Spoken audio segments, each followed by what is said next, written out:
Sa ngayon, nakakatanggap ng mga rape threats yung asawa niya. Binubuli yung kanyang anak sa eskwela. So, kailangan umaksyon talaga. Ano bang final nating kaso, attorney? 19 counts po ng cyber libel. Bakit po 19? 19 na beses po na nagpahayag o nagpost ng mapanirang imputation yung respondent, kaya po 19 counts. Bawat post na mapanira ay isang count. Sino po ang mga nirereklamo or kino-complain? Dito po sa criminal case, ang kinailan po natin ay si Mr. Daryl Yap. 19 counts of ano po, sir? Anong Cyber libel. Cyber libel po. sa package siya ng Ang case po natin ay cyber libel, anyone who caused the publication. So siya po ang sinasabi namin nag-cause ng publication ng mga malicious and defamatory statements. Sir, how about yung mga nag-share na? Merong hiwalay na kaso para doon, yun po yung writ of habeas data na nauna na namin na i-file. Hinihintay na lang namin ang utos ng korte kung ito ay kinakatigan o hindi. Pero sa kasong kriminal, ang may kasong kriminal lang sa ngayon ay si Mr. Daryl Yap. Just clarify lang namin. So, ito po yung social media post na sinasabi kong nirate. Yung teaser lang. Yes, yung teaser video ito. What about the film? Paano pag napalabas na? Pag pinalabas, tsaka natin siguro i-evaluate kung may probable cause, kung mayroong basihan para kasuhan. Sa ngayon, ang basihan ng kaso ay yung teaser video na ipinalabas. Attorney, may financial damages ba or paano po? Yes po, sa ilalim ng Cybercrime Act, po pwede pong humingi ng danyos ang nagrereklamo ng kasong kriminal. Kaya po kasama sa hinihingi ay ang moral damages. Magkano po? 20 million pesos.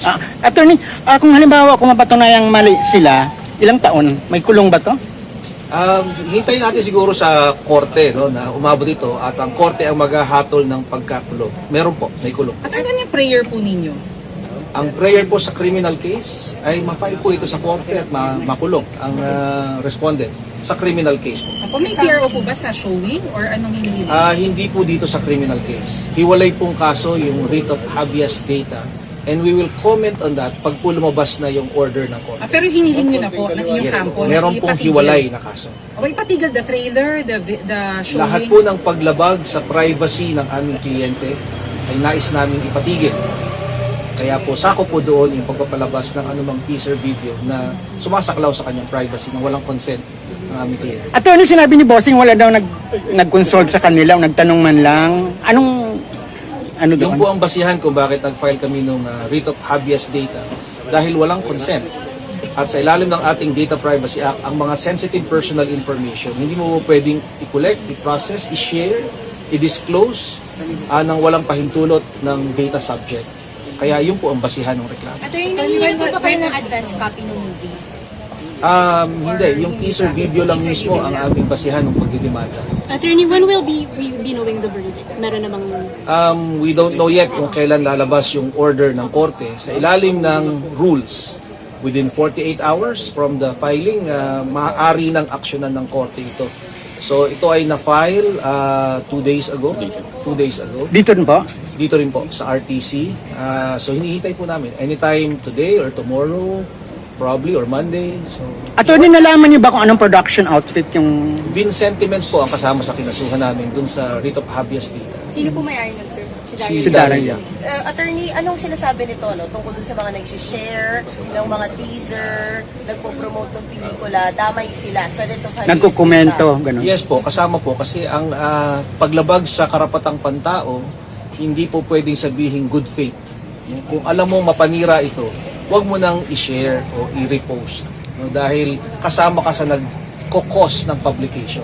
Kasama ka sa naninira sa isang taong pribado. Sir, paano yung freedom of expression na sinasabi sa paggawa po ng pelikula? Tama po, pero may limitasyon. At ang libel ay hindi kasama sa pinoproteksyonan.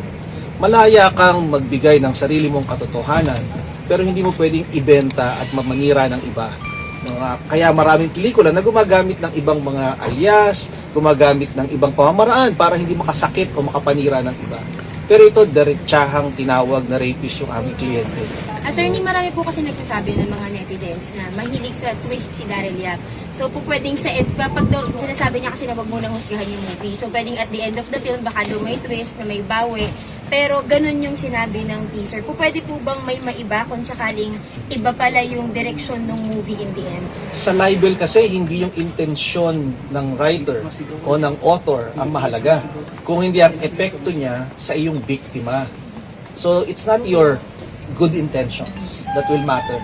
Ang magiging epekto nito sa iyong biktima.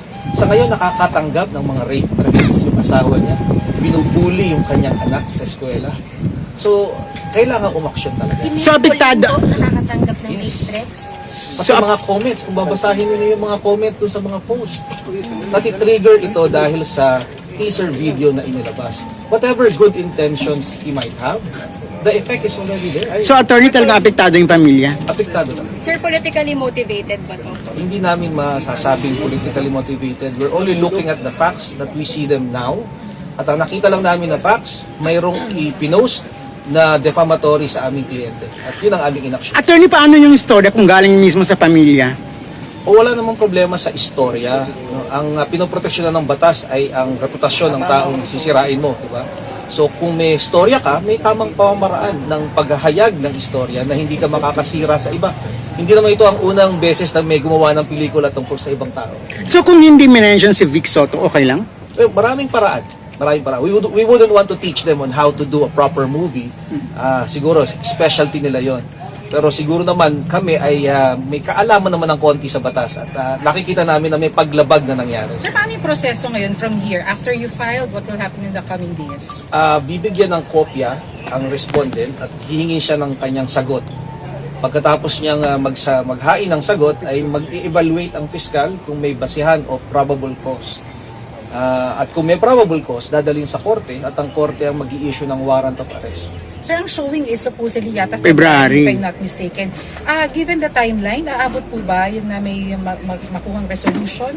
Yung criminal case ay hindi para pigilan ang pelikula o hindi para papanagutin ang naglabas ng teaser video. Yung habeas data, ang aming layunin sana ay mapigilan. So kaya hinihintay namin na lumabas yung order ng korte. Attorney, yung parusa dun sa mga nag-share, ano bang trigger natin sa kanila? Hindi namin sila kinasuhan dito no, sa criminal case. Dun sa isa. Doon sa habeas data, ang layunin lang ay pigilan.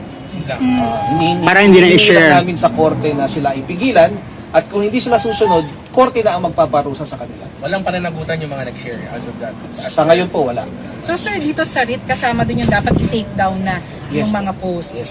Sir, may idea kayo kung may discussion na kung mababanggit din sa pelikula sila SP Soto and Joey De Leon? Wala Kung po. anong legal moves nila, wala pa naman. Wala pa ho kaming idea dun sa movie, yung teaser video lang po ang basihan namin. Okay. So yung isang linyang yun, attorney, ganun kaano ka-destructive yun? Well, sa salita ng aming kliyente, ngayon lang niya naramdaman na ganito, na-threaten ang kanyang pamilya sa isyung 42 years ago pa natapos. Lilinawin ko lang po, wala hong rape. Hindi ho totoong rapist ang aming kliyente. Hindi ho totoo itong rape na ito. Gawa-gawa lang po itong kwento. Okay.